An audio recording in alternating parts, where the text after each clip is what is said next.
Hi viewers, నేను మీ Botta Shivanna. Yes మీడియాకు స్వాగతం. ఇవాళ మార్నింగ్లో న్యూస్లో భాగంగా సాక్షి, ఆంధ్రజ్యోతి, ఈనాడు ప్రధాన పత్రికలో ఏ వార్త వచ్చిందని విశ్లేషణ చేద్దాం మిత్రులు. దయచేసి ఎస్ మీడియాను సబ్స్క్రైబ్ చేయండి, షేర్ చేయండి, అదేవిధంగా సపోర్ట్ చేయండి. నాకు సపోర్ట్ చేస్తున్న ప్రతి ఒక్కరికి ప్రత్యేకమైన ధన్యవాదాలు.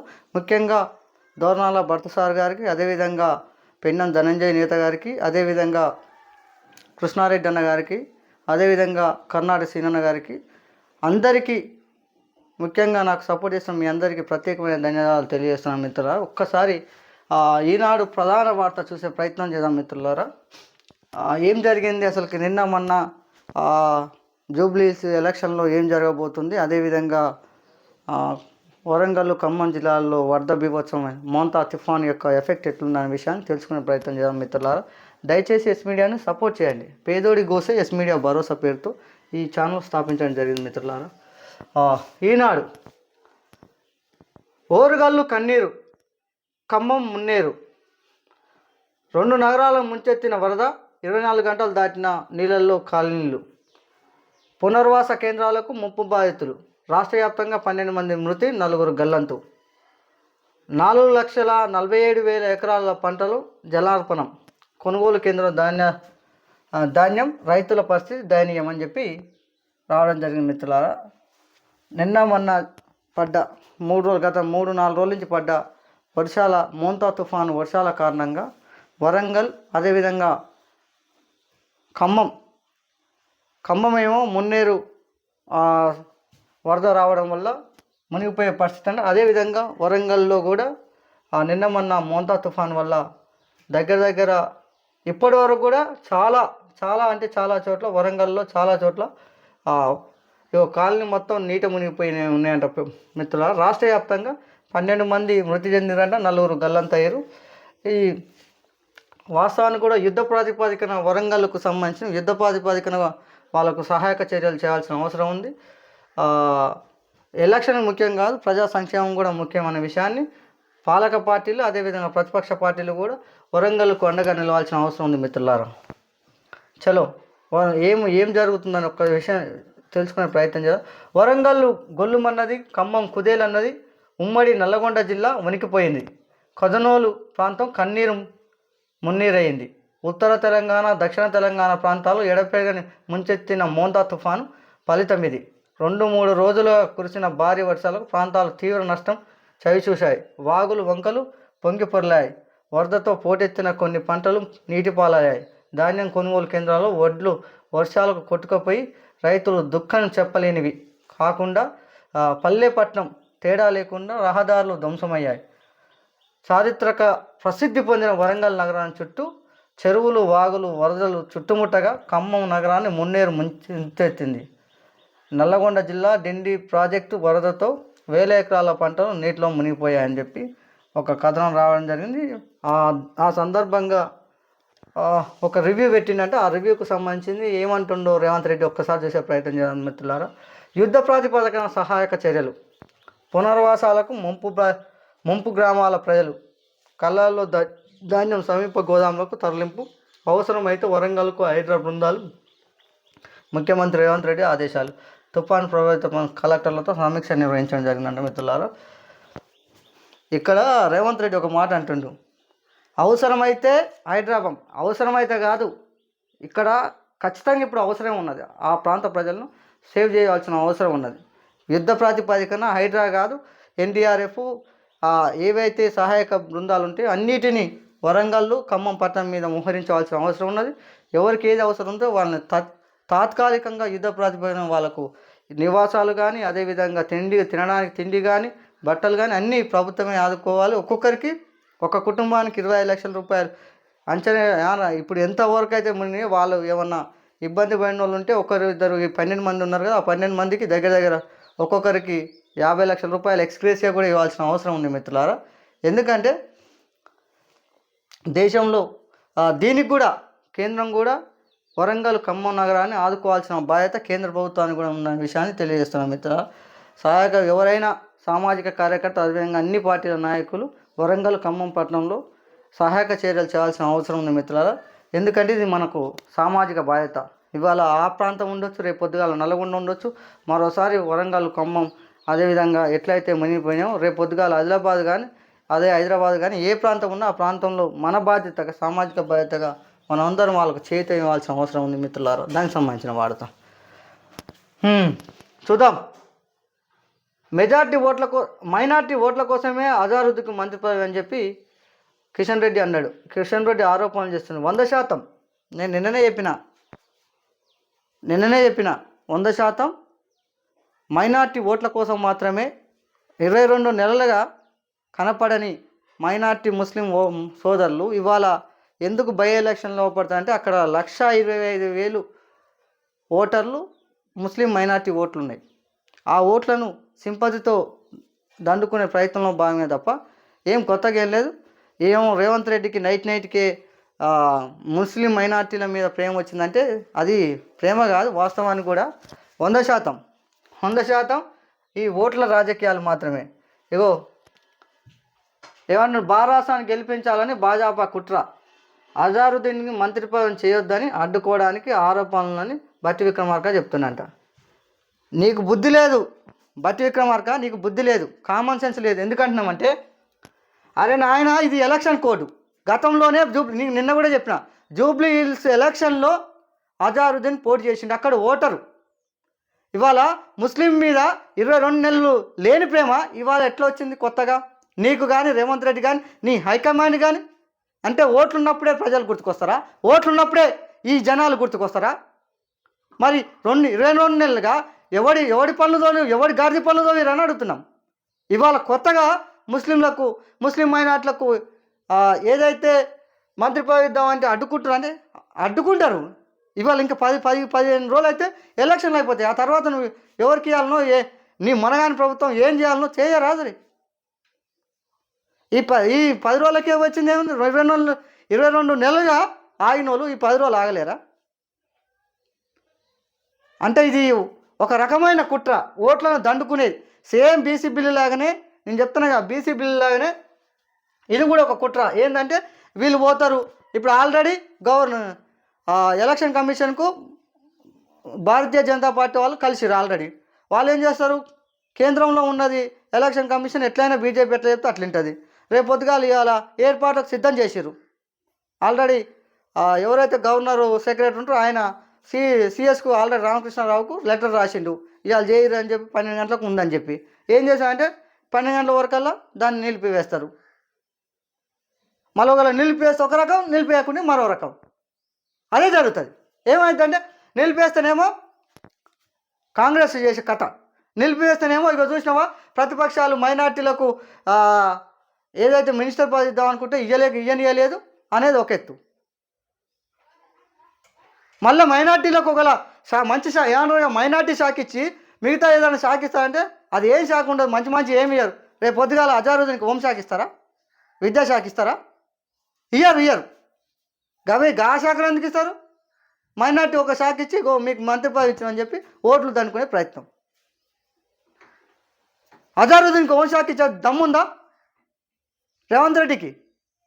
నేను చెప్తున్నాగా, అంతా పనికి మళ్ళీ శాఖలు ఇచ్చి ఇచ్చేసినామని చెప్పి చెప్పే ప్రయత్నం తప్ప మిత్ర ఇంకా అది ఏమీ లేదు. ఇది వాస్తవమే. బీజేపీ అంటున్నది కాంగ్రెస్ మీద ఆరోపణలు కాదు, 100%. 22 నెలలుగా కనపడింది, ఇప్పుడే ఎందుకు కనపడ్డది? బట్టి విక్రమార్క కూడా ఎరక ఇది ఎలక్షన్ కోడ్ ఉన్నాక ఎలక్షన్ కోడ్లో ఎట్లా అవుతుంది చూద్దాం ఏం జరగబోతుందో. ఇది కూడా రేపు చెప్తున్నాగా, ఒక్కొక్కరి సంగతి రేపు చెప్పే ప్రయత్నం చేస్తాం. ఇవాళ ఒకవేళ ఏం జరగబోతుందో దాని సంగతి చూసి రేపు చూసే ప్రయత్నం చేద్దాం మిత్రులారా. ఇది ఎలక్షన్ స్ట్రాటజీ. ఎలక్షన్ల కోసం ప్రజా సంక్షేమాన్ని ముడిపెట్టకండి దయచేసి. పాలకపక్షాలు ప్రజాపక్షమై ఉండాలి. ప్రజలకు అవసరం ఉన్నప్పుడు పదవి చేయాలి. 22 నెలలుగా ఎందుకు మొదటి నెలనే మైనార్టీలకు మినిస్టర్ పదవి ఇవ్వలేదు? ఇవాళ కొత్తగా ఎందుకు పుట్టుకొచ్చింది ప్రేమ? చలో మరో వార్త చూసే ప్రయత్నం చేద్దాం. అన్నదాతకు ఆశనిపాతం. మోంతా తుఫాను వర్షాలు, వరదలలో తీవ్ర ఇక్కట్లు. కోతకొచ్చిన పంట నీటిపాలు, కొనుగోలు కేంద్రాల తడిసి ముద్ద. 4,47,000 ఎకరాలలో నష్టం అని చెప్పి ప్రాథమిక అంచనా. వరంగల్లో ఒక జిల్లాలను 1,30,000 ఎకరాల్లో దెబ్బతిన్న పంటలు అని చెప్పి ఒక వార్త రావడం జరిగింది మిత్రులారా. రైతుకు ఈ మోంతా తుఫాను తీవ్ర నష్టాన్ని కలిగించిందని చెప్పి మన రాష్ట్రంలో 4,47,000 ఎకరాల భూమిలో పంట నష్టం జరిగిందంట మిత్రులారా. అదేవిధంగా వరంగల్ ఒక్క జిల్లాలని 1,30,000 ఎకరాల పంట దెబ్బతిన్నట్టు ప్రాథమిక అంచనా. అంటే ఇది పూర్తిగా ఇంతే అని కాదు, ఇంకా పెరగవచ్చు. ఇది అంతవరకు అని చెప్పి మరొకసారి లోపల పోయి చూసే ప్రయత్నం చేద్దాం. ఎక్కడెక్కడ ఎంత దెబ్బతిన్నదనే చూసే ప్రయత్నం చేసి. మోంతా తుఫాన్ ప్రభావంతో కురిసిన భారీ వర్షాలు, వరదలకు రాష్ట్ర వ్యాప్తంగా చాలా జిల్లాలలో చేతికొచ్చిన పంటలు దారుణంగా దెబ్బతిన్నాయి. కొనుగోలు కేంద్రాల్లో, రహదారులపై ధాన్యం నిలిపిన తడిసి అన్నదాతలు కన్నీరు మిగిలింది. మోంతా తుఫాన్ ప్రభావంతో కురిసిన వర్షాలు రాష్ట్ర వ్యాప్తంగా 2,53,033 రైతులకు చెందిన 4,47,864 ఎకరాల మేర పంట నష్టం వచ్చినట్టు సంభవించినట్టు వ్యవసాయ శాఖ ప్రాథమిక అంచనా వేసింది. ఇందులో అధికంగా వరి 2,82,379 ఎకరాలు కాగా పత్తి 1,57,707 ఎకరాలలో ఉంది. రాష్ట్ర వ్యాప్తంగా రాష్ట్ర ప్రభుత్వ ఆదేశాల మేరకు గురువారం 12 గంటలకు ఉదయం 12 గంటలకు 12 జిల్లాల్లో 179 మండలాల నుంచి వ్యవసాయ అధికారులు సమాచారం సేకరించి ప్రభుత్వానికి నివేదిక పంపించారు. రాష్ట్రంలో అన్నిటికంటే ఎక్కువగా వరంగల్లో 1,30,200 ఎకరాలు నష్టం వాటిల్లిందని, మొత్తానికి పంట నష్టం 29% ఈ జిల్లాల్లో నమోదైనట్టు ఖమ్మంలో 62,400 ఎకరాలు, సూర్యాపేటలో 56,330 ఎకరాలు, నల్లగొండలో 52,071 ఎకరాలు నష్టం సంభవించినట్టు ప్రాథమిక అంచనాకు వచ్చినంట మిత్రులారా. అత్యధికంగా వరంగల్ జిల్లాలో, అదేవిధంగా సూర్యాపేట, నల్లగొండ, అదేవిధంగా ఖమ్మంలో కూడా అధిక పంట నష్టం జరిగినట్టు అధికారుల నివేదిక ద్వారా తెలవడం జరిగింది మిత్రులారా. దానికి సంబంధించింది ఒక్కసారి ఇప్పుడు ఏదైతే పంట నష్టపోయిందో ప్రతి ఎకరానికి, ప్రతి గింజకు 100% ప్రభుత్వమే ఆదుకోవాల్సిన అవసరం ఉంది. ప్రభుత్వమే ఇవాళ అంటారు కదా రైతు రాజ్యం అని చెప్పి. నిజంగా మీకు రైతుల మీద ప్రేమ ఉంటే ఇక్కడ చూపించాలి. కేంద్రం నుంచి నిన్న మొన్న చెప్తున్నావుగా, మొనగాని మాటలు చెప్పినావు కదా కిషన్ రెడ్డి, ఇది కూడా ఒక అవకాశం. ప్రతి విపత్తుకు కేంద్ర ప్రభుత్వం సహకరించవలసిన అవసరం ఉంది. మరి ఇక్కడ నువ్వు ఎన్ని నిధులు తెస్తావో, నువ్వు ఎంత పెద్ద మొనగాని అని చెప్తావు కదా, ఆ మొనగాని తనం ఏందో ఈడ చూపించు. ఓట్లకు, ముస్లింలకు, క్రిస్టియన్లకు, అదేవిధంగా హిందువులకు పంచాయతీ పెట్టే పని పెట్టుకోకు. ఈ పని పెట్టుకో. ఇది పెట్టుకుంటే తెలంగాణ ప్రజలు నేను నమ్ముతారు, ఓట్లు వేస్తారు, రేపు పొద్దుగాల నేను గెలిపిస్తారు. ఈ రాష్ట్రంలో కూడా మీ భాజపా ప్రభుత్వం వస్తుంది. ఇది కదా చేయవలసింది. అది మిత్రులారా, మరో వార్త చూసే ప్రయత్నం చేద్దాం. ఎన్నికలలో పోటీ ప్రాథమిక హక్కు కాదు, స్థానిక సంస్థల ఎన్నికలలో ముగ్గురు పిల్లల నిబంధనపై పిటిషన్ కొట్టివేతని చెప్పి. ఇది ఏంటంటే అసలు విషయం ఏంటంటే, గతంలో 2 పిల్లల నిబంధన ఉండేది స్థానిక సంస్థల ఎలక్షన్లో. ఆ నిబంధన ఎత్తివేయాలని చెప్పి గతంలోనే సవరణ జరగముందుకే 2018 చట్టం, పంచాయతీరాజ్ చట్టం సవరణ జరగముందుకే వీళ్ళు ఒకరు కోర్టుకు పోయారంటే అది నిన్న తీర్పు వచ్చింది. అది ముగ్గురు పిల్లలు ఉండడం, పోటీ చేయడం అనేది ప్రాథమిక హక్కు కాదు, అది తీసేయవలసిన అవసరం లేదు. అది కూడా ఇంకా గవర్నర్ కాడ ఆమోదానికి ఉన్నది కాబట్టి దాంట్లో మనం ఏం నోటీసులు ఇవ్వలేము, ఏది ఇవ్వలేము అని చెప్పి కొట్టివేయడం జరిగిందంట మిత్రులారా. దయచేసి మిత్రులారా, ఈ రాష్ట్రం కాదు దేశమే సిగ్గుపడేలా తెలంగాణ రాష్ట్రంలో వైద్యం ఎట్లున్నదనే చిన్న ఉదాహరణ ద్వారా మీకు తెలియజేసే ప్రయత్నం చేస్తాం మిత్రులారా. తెలంగాణలో రాష్ట్ర హెల్త్ మినిస్టర్, అదేవిధంగా ముఖ్యమంత్రి ఈ ఒక్క వార్తతోనే సిగ్గి పోతుంది. తెలంగాణ రాష్ట్రంలో వైద్యం ఎట్లున్నది, పెద్ద మాటలు చెప్తారుగా, పెద్ద మాటలు అంటారు కదా, వైద్యానికి విద్యకు అనేక నిధులు పెడుతున్నాం, రేపు పొద్దుగాల భవిష్యత్తులో ఆరోగ్యశ్రీ ఇంకోటి అని చెప్పి 100 పథకాలు అని చెప్తున్నారు. ఇగో ఇదే మీ పాలనకు గీట్రా. ఇగో గిది ఏముందో ఒక్కసారి చూసే ప్రయత్నం చేద్దాం మిత్రులారా. బతుకుండగానే మార్చరికంట. చూసినారా తెలంగాణ ప్రజలారా? గమనిస్తురా ఏం జరుగుతుందో? ప్రభుత్వం వైద్యాన్ని ఇయ్యలేక చేతగాని ప్రభుత్వం ఇది. ఎందుకంటున్నామంటే ఇగో బతుకుండగానే మార్చర్లోకి అంట. ఎవరైనా బతుకున్నోని తీసుకుపోయి మార్చర్లో పెడతారా? అంటే ఇలాంటి సౌటద్దమ్మ ప్రభుత్వం. ఇటువంటి ప్రభుత్వాన్ని ఇక ఈయన రేవంత్ రెడ్డి సిగ్గుపడిగా ఏడబెట్టుకుంటా తలకాయ. చలో 15 గంటలు శవాగారంలోనే రోగి, ఆధారం లేదని వైద్యానికి నిరాకరణ అంట. మహబూబాబాదు ప్రభుత్వ ఆసుపత్రిలో ఘటన అని చెప్పి, మహబూబాబాద్లో ప్రభుత్వ ఆసుపత్రిలో ఘటన. 15 గంటలు, ఒక గంట కాదు 2 గంటలుగా. ఎవరైనా చనిపోతే పూర్తిగా ఆ వ్యక్తిని మొత్తం చూసి నాడి బట్టి చూసిన తర్వాత నువ్వు మార్చర్లోకి తీసుకుపోవాలి. మార్చర్ అంటే మరేదో కాదు, శవ పరీక్ష చేసి పోస్ట్ మార్టం అంటాం కదా, పోస్ట్ మార్టం గదిలోకి తీసుకుపోయారంట బతుకున్న వ్యక్తిని. ఇంకా నైట్ పోయి పడుకుని కాబట్టి తెల్లారి వచ్చి చూసారు కాబట్టి ఈ నైట్ తీసుకుపోయారు కాబట్టి మరి ఈయనకు శవ పరీక్ష నిర్వహించలేదు. లేకపోతే మొత్తానికి ఈయనను పోస్ట్ మార్టం చేసి మరి ఏడికి పంపుతారు. గిదా ఇంత నిర్లక్ష్యమా? ఇక్కడ మీ అమ్మ రేవంత్ రెడ్డి, మీ అమ్మ మీ అయ్యో లేకపోతే మీ ఇంట్లో లేకపోతే ఎవరైతే వైద్య శాఖ మినిస్టర్ ఉన్నారో వాళ్ళ కుటుంబీకులు ఉంటే ఇదే పని చేస్తారా? ఒక్క ఆధార్ కార్డు లేదని 5 రోజులుగా ఈ వ్యక్తి తిరుగుతుంటే కనీసం వైద్యం అందించరా? మానవత్వం ఎంత ఇదేనా? ఎవడాడిది చేసింది? ఆ డాక్టర్లు ఉండవలసిన అవసరం ఉందా? వాళ్ళకి ఈ పేద ప్రజల మీద ఇదేనా ప్రేమ ఉన్నది వాళ్ళకు? ఏం జరిగిందో చూసే ప్రయత్నం చేద్దాం మిత్రులారా, మొత్తం చూసే ప్రయత్నం చేద్దాం. అతడికి ఏ ఆధారం లేదు, కాళ్ళ నొప్పులు మూత్రపిండాల వ్యాధులు పీడిస్తున్నాయి, అనారోగ్యం, పైగా తిండి లేక నీరసించింది, దుమ్ము కొట్టుకపోయిన దుస్తులతో సరిగ్గా నడవలేని పరిస్థితుల్లో ఆసుపత్రికి వచ్చారు. ఆధార్ కార్డు తీసుకురాకపోవడంతో వైద్యం చేయబోమంటూ సిబ్బంది అమానీయంగా వ్యవహరించారు. మాయమైపోతున్నాడమ్మా మనిషి అన్నవాడే, మచ్చుకైనా లేడు మానవత్వం ఉన్నవాడని చెప్పి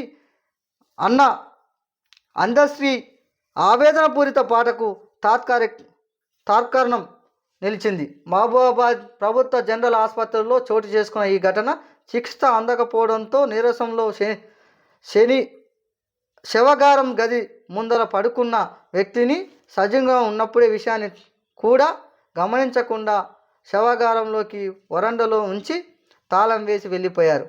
ఈ ఉదాంతం గురువారం వెలుగులోకి వచ్చింది. మహబూబాబాద్ జిల్లా చిన్నగూడూరు మండలం బయ్యారం గ్రామానికి చెందిన ఎల్ది రాజు ట్రాక్టర్ డ్రైవర్గా పనిచేస్తుండగా ఉన్నారు.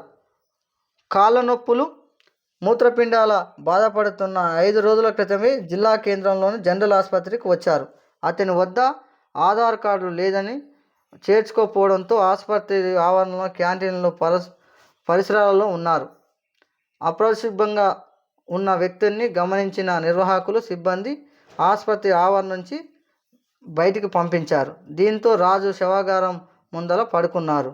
కదలిక లేకుండా ఉండడంతో బుధవారం సాయంత్రానికి సెక్యూరిటీ చూసి చనిపోయాడని భావించి మార్చరీ గదిలోకి పంపించారని చెప్పి స్టేషన్ మీద పడుకోబెట్టారంట. ఇది ఒక ఆధార్ కార్డు. ఏ విధంగా ఆధార్ కార్డుతో అయ్యేదేముంది పోయేదేముంది? ఆడ మనిషే కదా వచ్చింది. ఆధారే అంతిమంగా చూసేదా? 5 రోజుల నుంచి వస్తుందంట. మరి 5 రోజుల నుంచి కనీసం మరి ఏమైంది ఆ వ్యక్తికి, ఎందుకు వచ్చిండు? మరి 5 రోజుల నుంచి హాస్పిటల్లో తిరుగుతుండు. మరి లేకపోతే చూపించాలన్న బాధ్యత మీకు లేదా? ఇగో ఇది అధికారుల నిర్లక్ష్యం కూడా ఇగో ఇట్లా ఉంది. ఎవరెవరైతే బాధ్యులున్నారో వాళ్ళందరినీ సస్పెండ్ చేయాల్సిన అవసరం ఉంది. సస్పెండ్ కాదు, అసలుకి సస్పెండ్ అనే పదమే దీనికి చాలా చిన్నది. ఉద్యోగాల నుంచే తొలగియాలి. ఈ బాధ్యత రహిత ఎవరైతే అధికారులు ఉన్నారో, డాక్టర్లు ఉన్నారో వాళ్ళని దయచేసి ఇది ఇది చాలా దారుణమైన పరిస్థితి తెలంగాణలో. ఇగో దీన్ని బట్టి అర్థం చేసుకోవాలి వైద్యం ఎంత మంచిగా అందుతుందో.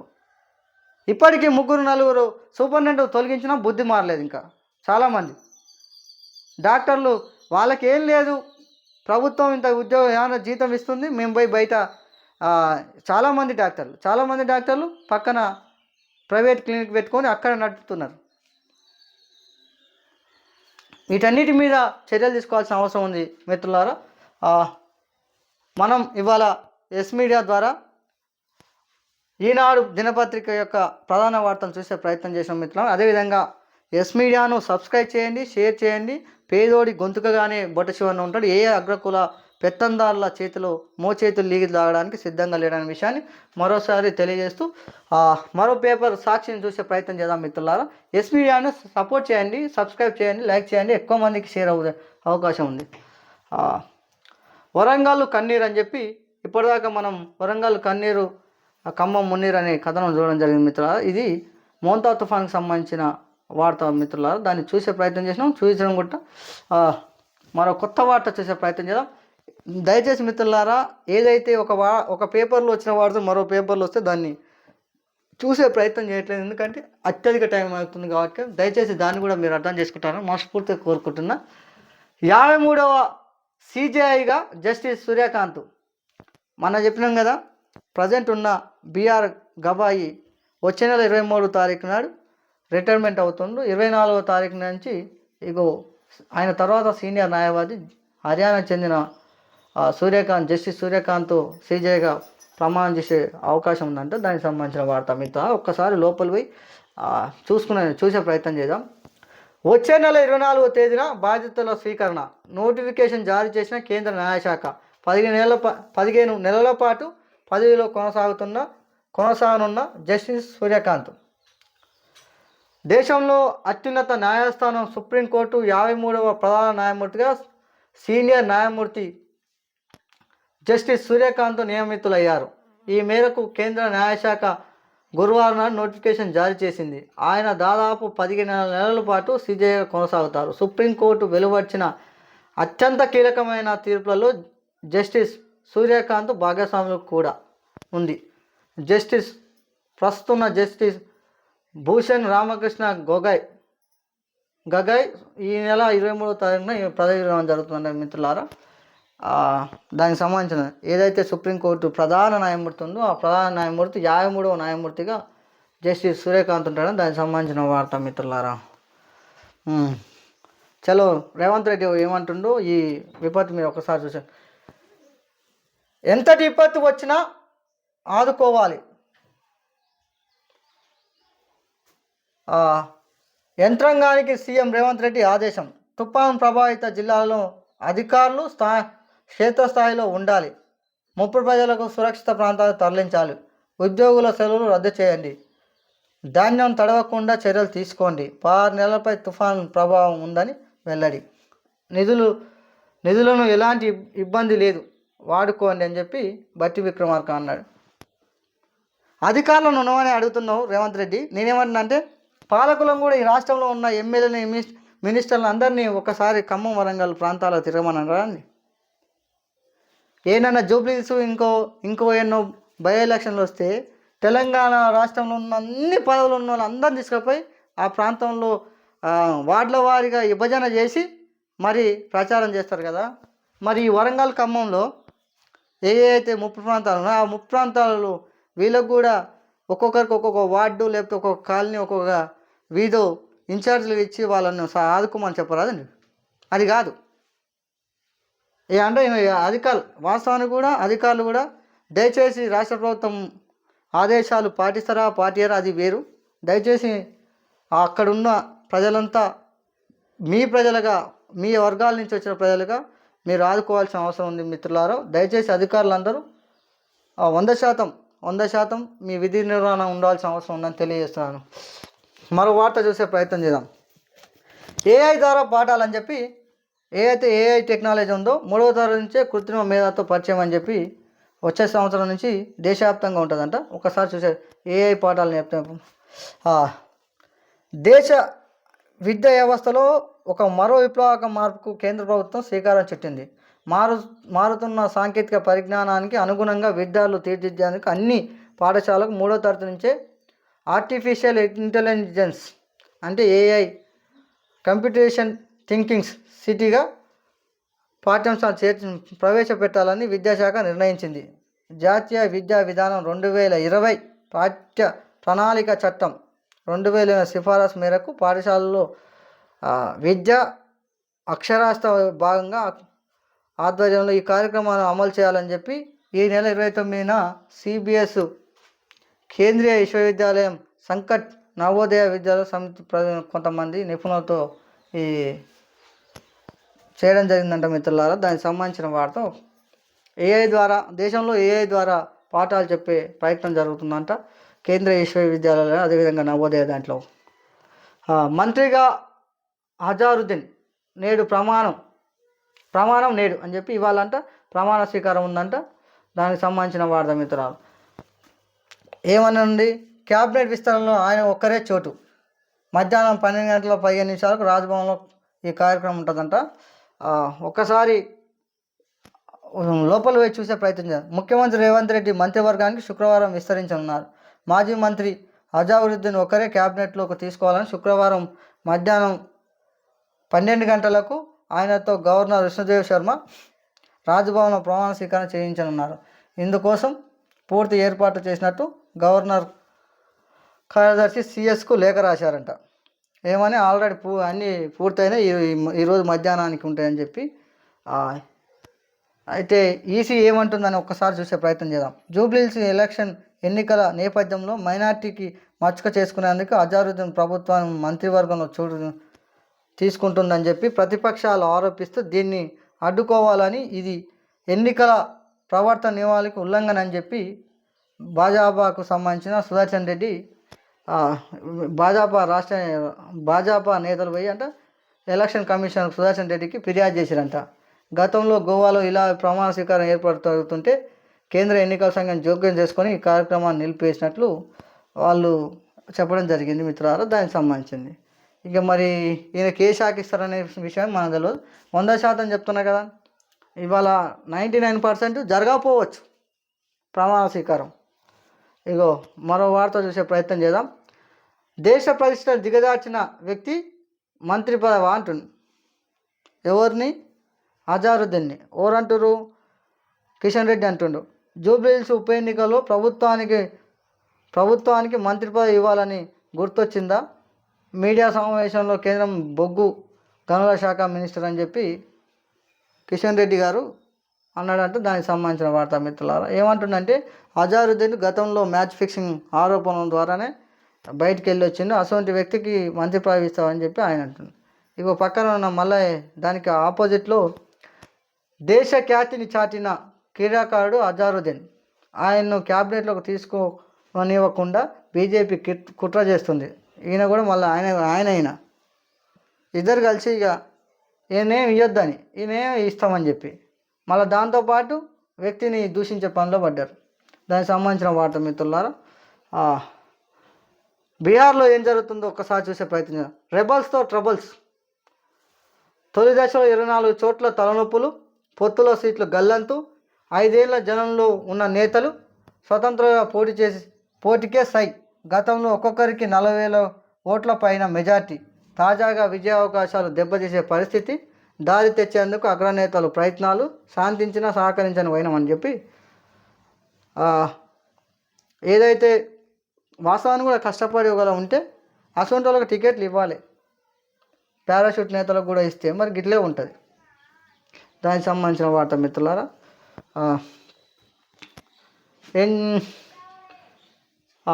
మర్చిపోయినా ఇక్కడ ఏది వాడుతుంది.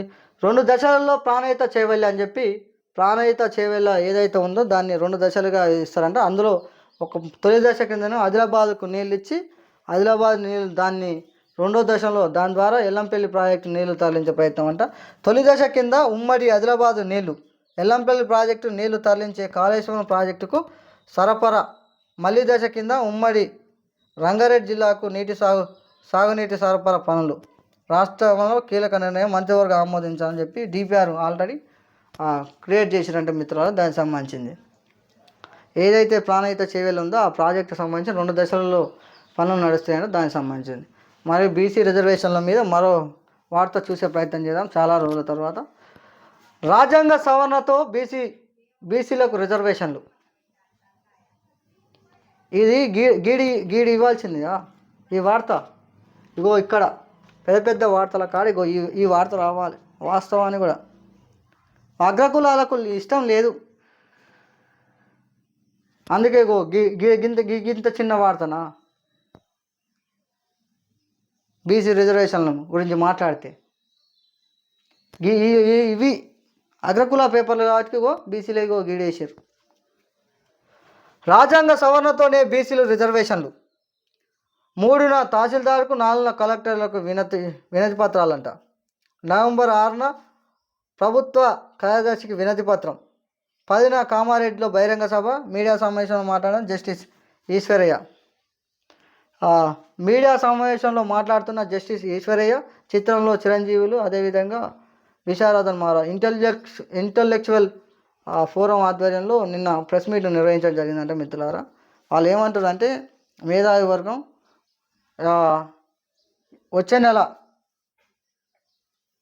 3వ తారీఖు తహసీల్దారు, 4వ తారీఖున కలెక్టర్లకు, 6వ తారీఖు నాడేమో వీళ్ళు పోయేమో సిహెచ్కు ఇస్తారంట. 10వ తారీఖు నాడు బహిరంగ సభ ఉందంట. 100% బహిరంగ సభకు ఎస్సీ ఎస్టీ బీసీ మైనార్టీలు అంతా పోయి మద్దతు పలుకోవాల్సిన అవసరం ఉంది మిత్రులారా. దయచేసి, ఎందుకంటే మేధావి వర్గం చేస్తుంది. ఎవరు బీసీల రిజర్వేషన్ కోసం పోరాడితే వాళ్ళందరికీ ఎస్సీ ఎస్టీ బీసీలు 100% సహకరించాల్సిన అవసరం ఉంది మిత్రులారా.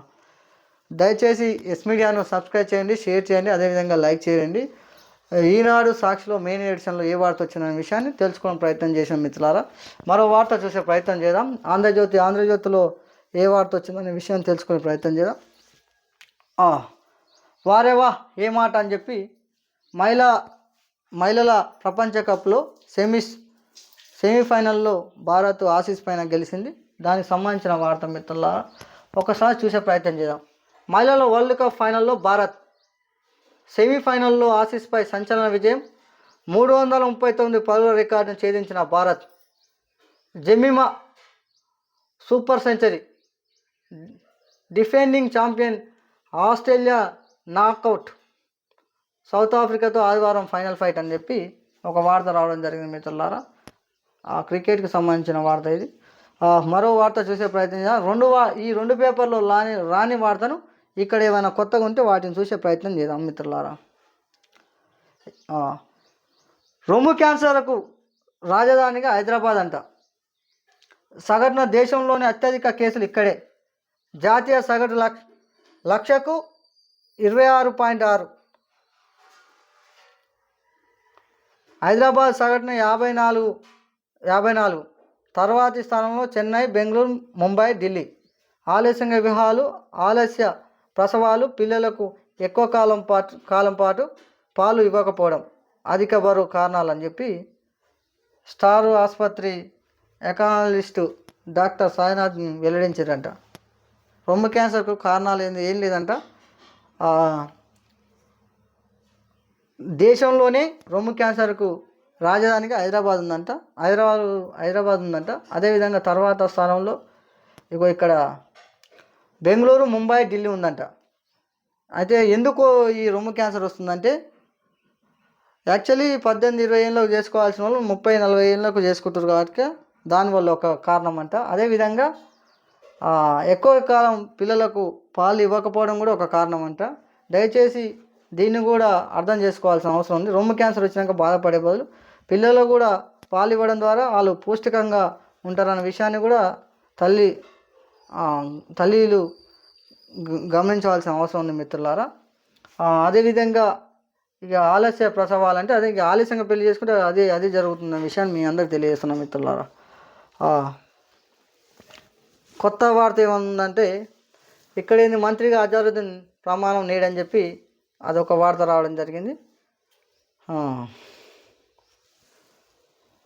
53వ సిజేఐగా జస్టిస్ సూర్యకాంత్ అని చెప్పి ఒక వార్త రావడం. కొత్త వార్త, మావోయిస్టు డంపులలో 400 కిలోల బంగారం అంట. భారీగా పసిడి నిల్వలు ఉండొచ్చని అనుమానాలు. కోవిడ్ సమయంలో పుత్తడి రూపంలోకి నగదు మార్పు. బంగార నిల్వలు గుర్తించడంపై నిగ్గు వర్గాలు దృష్టి.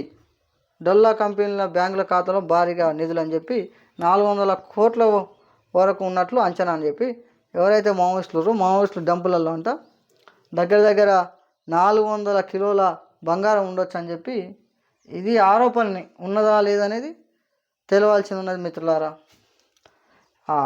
ఇక్కడ బాగుందిగా ఇంకా జూబ్లీహిల్స్లో కూలీలకు 400, విద్యార్థులకు 1000 చొప్పునంట. జూబ్లీహిల్స్ ఎలక్షన్లలో ప్రచారానికి ఇట్లా చెప్తారంట. పైసలు పెట్టి మందు పోసి మా ఎస్సీ ఎస్టీ బీసీలను తీసుకుపోయి తాపి రేపు పొద్దుగాల ఇదే జరిగింది మునుగోడులో. కల్తీ మద్యాన్ని తీసుకుపోయి అమ్మి కల్తీ మద్యం ద్వారా సగం మంది ప్రాణాలు పోయినాయి. ఆ ఎలక్షన్ అయిపోయిన 6 నెలల వరకు ఇవే సావులు. ఏమైనాయంటే లివర్లు ఫెయిలు, కిడ్నీలు ఫెయిలు, ఇవే ఎందుకు పోయినాయంటే కల్తీ మద్యం, పైసలు, డబ్బులు, అధికార మోజులు. రోజు కూలికైనా 400 అంటే విద్యార్థుల కాల చదువులు బంద్ చేయించి విద్యార్థులను 1000 రూపాయలు ఇస్తారంట. ఓట్లను కొనే ప్రయత్నం చేస్తుంది. రాహుల్ గాంధీ చేతిలో భారత రాజ్యాంగాన్ని పట్టుకొని తిరుగుతున్నాడు కదా. రాజ్యాంగం పట్టుకున్న వ్యక్తి పార్టీలు చేసే పని ఇదేనా? కాంగ్రెస్ మరి ఇంకా దారుణంగా ఉందంటాడు. సో ఈ పనిలో ఉంది. అధికారం ఏ పార్టీ ఉంటే ఆ పార్టీ వాళ్ళు ఏం లేదు వరదలాగా మందు పారించాలి, పైసలు పారించాలి, ఓట్లు కొనాలి, రాజ్యంలోకి రావాలి. దయచేసి మిత్రులారా ఈ 3 పత్రికల్లో ప్రధాన వార్తలు చూసే ప్రయత్నం చేసాం.